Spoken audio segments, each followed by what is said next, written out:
Assalamualaikum warahmatullahi wabarakatuh.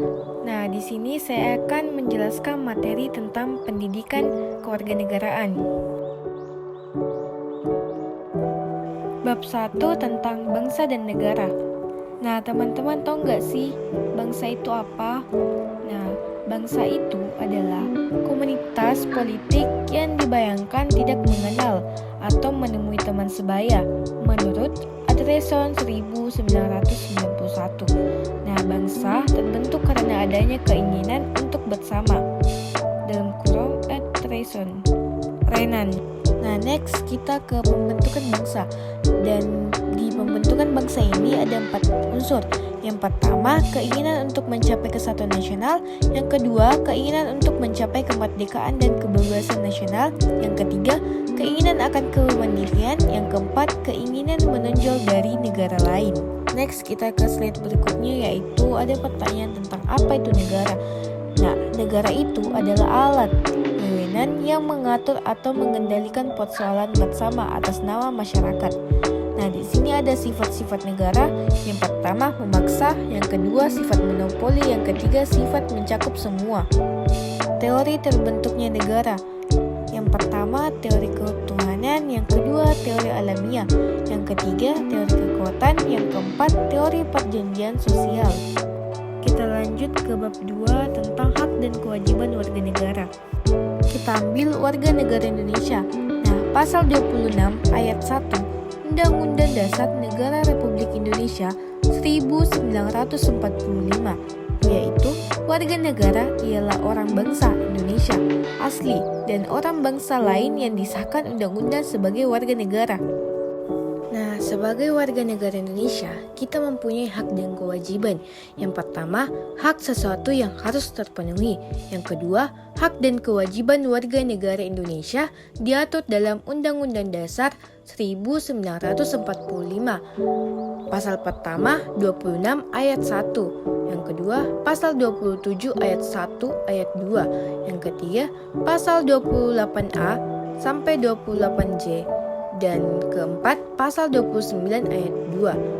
Yang ketiga, kewajiban, yaitu sesuatu yang dapat dituntut. Bab 3 tentang demokrasi dan masyarakat madani. Nah, apa itu demokrasi? Demokrasi itu adalah rakyat yang memegang penuh, dari rakyat, oleh rakyat, dan untuk rakyat. Nah, prinsip demokrasi itu persamaan, kebebasan, dan pluralisme. Nah, di negara kita, negara Indonesia adalah negara hukum.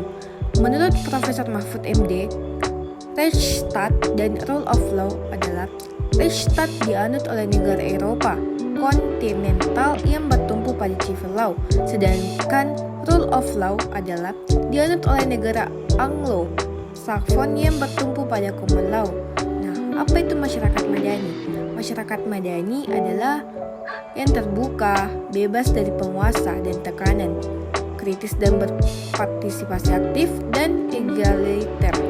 Selanjutnya bab 4 tentang otonomi daerah. Nah, di sini ada 5 dasar hukum otonomi daerah diberlakukan. Yang pertama, Undang-Undang Dasar 1945, pasal 18. Yang kedua, Ketetapan MPR nomor 15 1998. Yang ketiga, Undang-Undang nomor 22 tahun 1999.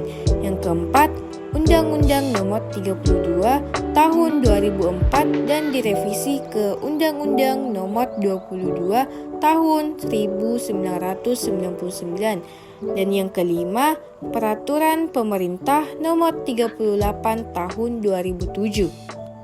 Nah, di sini ada kewenangan. Dalam otonomi daerah diberi kewenangan berdasarkan yang termuat dalam Undang-Undang nomor 22 tahun 1999 dan Undang-Undang nomor 32 tahun 2004 tentang kewenangan otonomi daerah adalah semua kecuali yang pertama, bidang politik luar negeri, yang kedua, bidang pertahanan dan keamanan, yang ketiga, bidang moneter dan fiskal, yang keempat, bidang hukum dan peradilan, dan yang kelima adalah bidang agama. Nah, di sini juga ada manfaatnya. Sifat otonomi daerah itu adalah jika otonomi daerah berhasil, maka sumber daya manusia akan berkualitas dan sumber daya alam mumpuni. Cukup sekian yang sudah saya jelaskan. Sekian dan terima kasih. Assalamualaikum warahmatullahi wabarakatuh.